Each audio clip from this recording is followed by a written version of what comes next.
Yo, what's up mga pre, balita. So, napakakulimlim nung araw ngayon. Sana hindi tayo abutan ng ulan. Because today mga pre, magpapalit tayo ng chain set para dito sa aking Sniper 150. So, almost 1 year na rin yung chain set natin. Kailangan na rin talaga siyang palitan.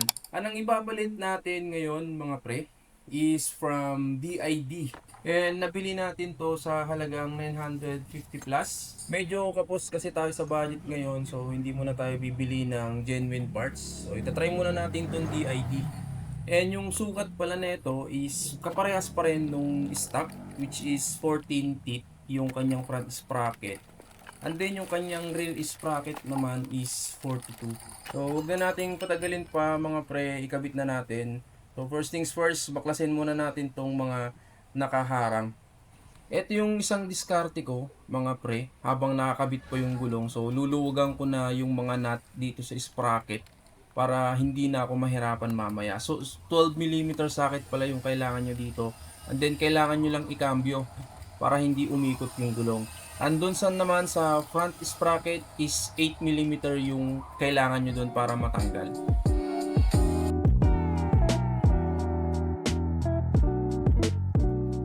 Sunod naman mga pre, kailangan na natin tanggalin yung gulong gamit tong 17 tsaka 19mm na spanner wrench.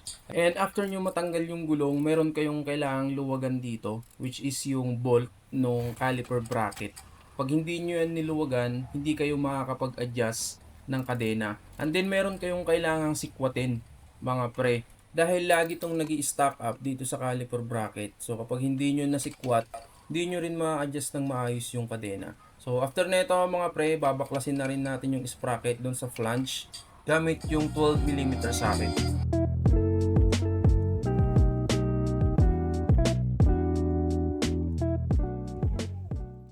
Ito yung laging nakakalimutan ng iba or yung iba naman is ayaw nang ibalik. So kailangan nyo tong ibalik mga pre. And i-explain ko mamaya kung bakit kailangan nyo yan ibalik. So ito yung ipapalit natin na sprocket. So 42 teeth din siya and kulay black. So ang ayaw ko lang sa design nito is yung may nakalagay na print out dyan. So ilalagay ko na lang to ng pabaliktad para hindi ako nakakasiwa so naka-print out na design. So ikabit muna natin to mga pre, criss-cross pattern.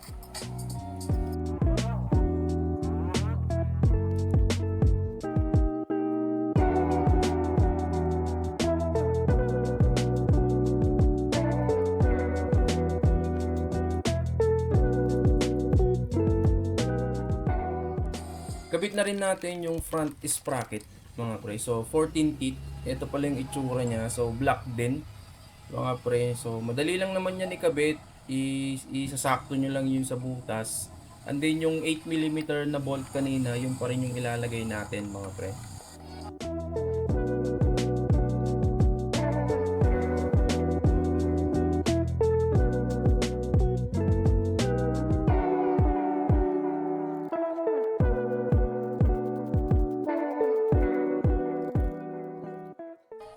Dito pala mga pre, binaliktad ko yung spacer kasi iipitin ko siya nung rubber seal. So yung discarding to mga pre, natutunan ko kay Sir Drex para mas madaling ibalik yung gulong para hindi siya palaging nalalaglag. So balik muna natin tong gulong mga pre.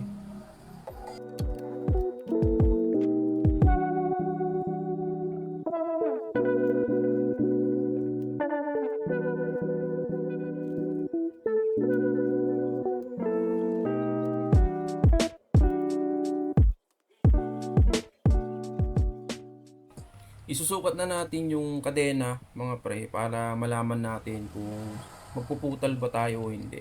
So dito sa part natin dito is sobra siya ng 7. So madali lang naman putulin yung kadena basta meron kang gamit. So dito gagamitan natin siya ng chain cutter.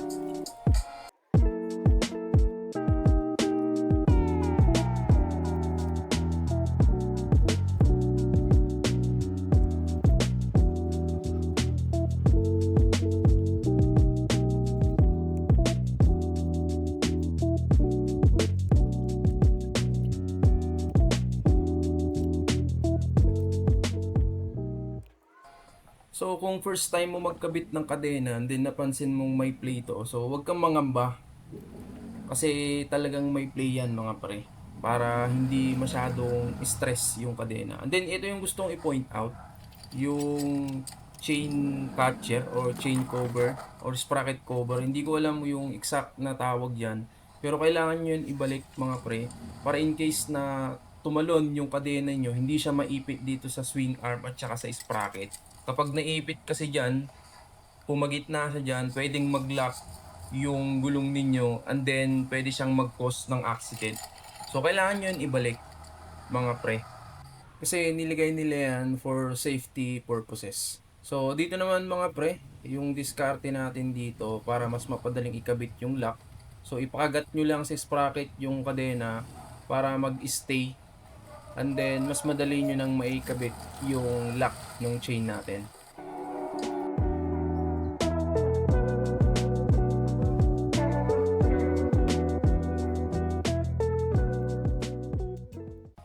Ito pala mga pre yung tinatawag na chain alignment tool. Marami tong available sa online, pwede kayong mag-order. Ang trabaho nito is para mapadali yung pag-adjust natin sa kadena. So nakakatulong to para masipat nating maayos kung align ba yung rear sprocket natin sa front sprocket. So sisipatin nyo lang yan, mayroon niyang rod. So doon nyo titignan kung align na yung mga sprocket natin.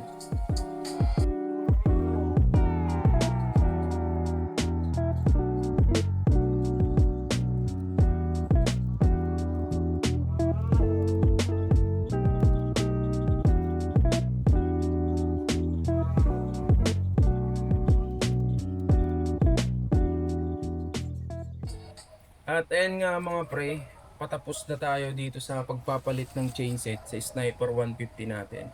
So, align na yung chain sa sprocket, yung sprocket natin sa harap tsaka likod. Huwag niyong kakalimutan yung linuwagan natin na 14mm na bolt dito.